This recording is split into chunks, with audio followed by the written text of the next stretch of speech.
ஆசையுடன் கேட்பவர்க்கு அள்ளித் தருபவன், அல்லல் துன்பம் துயரங்களை கிள்ளி எறிபவன், பாசத்தோடு யாவரையும் பார்க்கின்றவன், பாவங்களை பார்வையினால் மாய்க்கின்றவன்.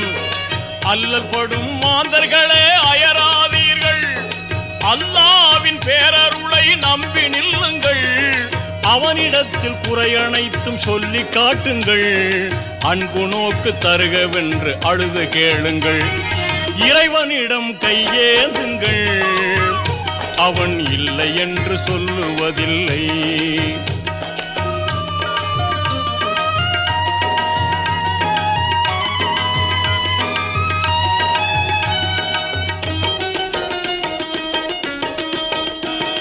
தேடும் நேயர் நெஞ்சங்களில் குடியிருப்பவன், தேடாத மனிதருக்கும் உணவளிப்பவன்,